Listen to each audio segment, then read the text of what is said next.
Nuh adalah putra Lamik bin Matasyalih bin Idris. Menurut Al-Quran, usia Nabi Nuh ialah 950 tahun. Selain itu, kaum Nuh terkena zalim dan sewenang-wenang. Kejayaan dan kekayaan membuat mereka sombong. Martabat dan harga diri diukur dari banyaknya harta.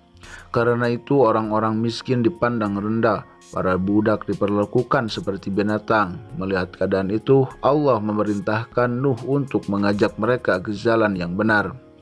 Dengan sabarnya, Nabi Nuh menyampaikan ajaran-ajaran Allah kepada masyarakat yang musyrik. Nabi Nuh berkata kepada kaumnya, "Dan sesungguhnya aku memperingatkan kamu agai siksaan Allah, dan aku akan menjelaskan kepadamu jalan keselamatan. Maka sembahlah Allah saja dan jangan menyekutukannya dengan suatu apapun. Karena aku khawatir apabila kamu menyembah selain dia atau menyekutukannya dengan yang lain, dia akan menyiksamu pada hari kiamat dengan siksaan yang sangat menyedihkan." Ternyata dakwah Nabi Nuh tidak mendapat sambutan yang baik. Mereka malah mencemooh dan menghina Nabi Nuh. Mereka juga merepehkan Nabi Nuh dan pengikutnya yang miskin. Maka berkatalah pemimpin-pemimpin yang kafir dari kaumnya, "Kami tidak melihat kamu melainkan sebagai seorang manusia seperti kami, dan kami tidak melihat orang-orang yang mengikuti kamu melainkan orang-orang yang hina dina antara kami yang lekas percaya saja. Dan kami tidak melihat kamu memiliki sesuatu kelebihan apapun atas kami, bahkan kami yakin bahwa kamu adalah orang-orang yang berdusta." Nabi Nuh kesal terhadap sikap kaumnya. Ia pun berlindung kepada Allah dan memohon pertolongannya.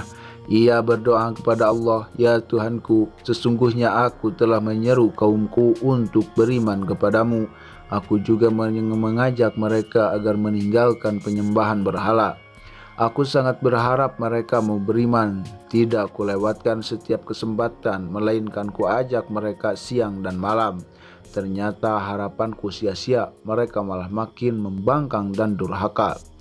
Setiap kali kuajak mereka untuk menyembahmu supaya engkau bisa memaafkan kesalahan-kesalahan mereka, mereka pun menutup telinganya dengan ujung jarinya. Mereka tidak suka mendengar ajakanku. Wahai Tuhanku, aku telah mengajak mereka untuk menyembahmu berulang-ulang dengan berbagai cara. Kadang-kadang aku mengajak secara terang-terangan dalam kelompok-kelompok mereka. Kadang-kadang secara sendirian terhadap seseorang di antara mereka. Aku berkata kepada mereka, mintalah ampun kepada Tuhanmu, bertobatlah dari kekafiran dan kemaksiatan. Sesungguhnya Dia menerima tobat hamba-hambanya. Dia memaafkan segala kesalahan serta memberi ganjaran atas tobat dan istighfarmu. Maka Dia akan menurunkan hujan yang deras bagi kamu, hujan yang akan menyuburkan tanahmu. Sesudah kekeringan Dia memberi kepadamu rezeki berupa harta benda untuk kamu nikmati dan memperkaruniai anak-anak yang akan membantu kamu. Sudah tidak ada harapan lagi kaum Nuh akan beriman kecuali sedikit. Akhirnya Nabi Nuh berdoa agar Allah menimpahkan azab kepada kaumnya. Allah pun mengabulkan doa Nabi Nuh. Sebelum membinasakan kaum kafir itu, Allah memerintahkan Nabi Nuh dan kaum muslim menyiapkan alat untuk menyelamatkan diri. Allah menyuruh mereka untuk membuat kapal. Nabi Nuh dan pengikutnya segera menjalankan perintah Allah itu. Mereka mulai membuat kapal, namun perbuatan kapal diejek oleh orang-orang kafir. Untuk menghadap ejekan orang-orang kafir itu, Nabi Nuh berkata, "Jika kamu mengejek kami, maka sesungguhnya kami mengejekmu sebagai kamu sekalian mengejek kami." Nabi Nuh dan pengikutnya kaum muslimin akhirnya selesai membuat kapal. Selanjutnya Allah memerintahkan Nabi Nuh untuk mengumpulkan sepasang dari setiap jenis hewan yang hidup. Lalu hewan-hewan itu dimasukkan ke dalam kapal. Hal ini supaya mereka bisa berkembang biak lagi. Sebab nanti setelah bencana besar melanda, makhluk hidup di bumi akan musnah kecuali yang ikut naik ke kapal Nabi Nuh. Mereka berdoa demikian karena bukan kapal itu yang menyelamatkan mereka, hanya Allah yang menjalankan dan menghentikan kapal itu, sehingga wajiblah atas mereka berharap kepada Allah. Setelah semuanya siap di dalam kapal, Allah menurunkan hujan dari langit. Allah menyuruh bumi memancarkan air dari segenap penjurunya. Dalam sekejap air dari langit dan bumi berkumpul sehingga timbullah air yang sangat dahsyat. Itulah bencana yang ditakdirkan Allah dengan doa nabinya untuk membinasakan orang-orang kafir. Sementara itu kapal berlayar dengan berlindung Allah dan mempeliharanya. Nabi Nuh teringat akan putranya. Sebagai seorang bapak yang menyayangi anaknya, Nabi Nuh memanggilnya. Ia memintanya untuk naik ke kapal bersama. Hai anakku, naiklah ke kapal ini agar engkau selamat dari azab Allah. Janganlah engkau masuk ke dalam golongan orang-orang kafir yang mengingkari agama Allah. Putra Nabi Nuh memang durhaka. Dalam situasi demikian ia tetap tidak mau beriman kepada Allah karena ia menduga bahwa apa yang terjadi merupakan peristiwa alam biasa. Tanpa naik ke kapal pun ia bisa selamat. Begitu pikirnya, maka ia berkata kepada bapaknya, "Aku akan berlindung ke puncak gunung yang tidak bisa tercapai oleh air sehingga aku tidak akan tenggelam." Nabi Nuh mengingatkan, tidak ada satu kekuatan pun yang sanggup mencegah takdir Allah.